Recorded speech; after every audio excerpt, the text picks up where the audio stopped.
All right, so with all of the rain that we've had over the past few days, there's a good chance some people's homes have developed some leaks, right? And then the mold and the mildew comes in, and then that results in more allergic reactions and asthma attacks.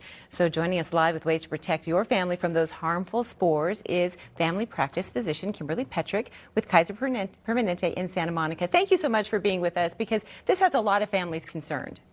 Yes, thank you for having me here today. I'm very excited to be here, and I hope everybody is safe after these recent rains. Well, I hope so too, but here's the reality for a lot of us, including me. You start sneezing, get those itchy eyes. I've had really itchy eyes all week long. Are these signs and symptoms of mold sensitivity, or are they allergies? How are they different? So, very good question, and thank you for asking it. So when we're talking about mold in this specific circumstance, we're talking about that which develops in damp or moisture-rich areas. So after the rains or recent water damage, these kind of molds or mold reactions might arise. Again, as you were mentioning, Lynette, if you're having allergy-like symptoms, like that itchy nose, itchy eyes, watery eyes, sneezing, coughing, phlegm in the throat, they may be standard environmental allergies, but if it's in your home, and you know that there's been a water leak, it may be caused by mold.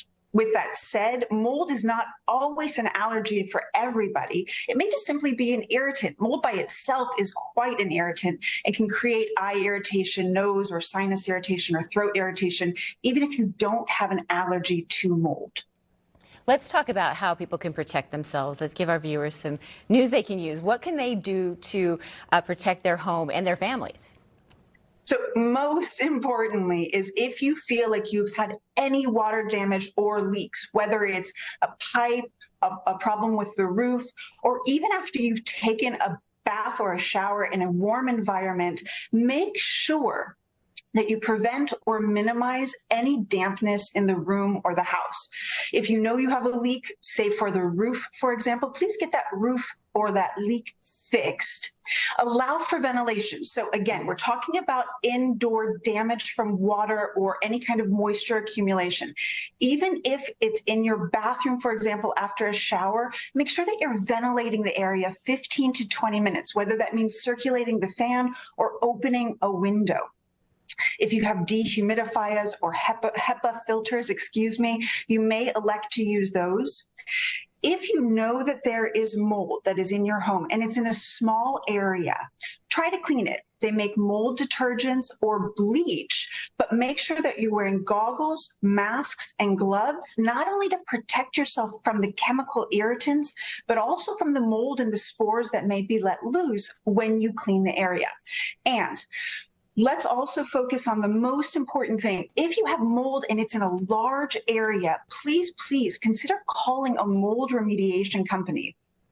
None of us are mold experts, but there are certainly those experts out there that can help us. Keep the environment in your home moisture low. Mold grows over 50% humidity. And we know humidity is normal in our homes, but we don't need too much moisture in our homes. And lastly, if anything does have mold or mildew on it, and it's small, furniture, clothing, things that are small but may not be easily cleaned, please don't hesitate to part with it. Often these are replaceable, and sometimes they're not easy to get the mold out of, so the easiest way is just to dispose of it. All right, such good advice. It's really about being proactive. Thank you so much, Dr. Kimberly Petrick with Kaiser Permanente. Thank you, guys. Very nice to meet you. Have a great day. You too.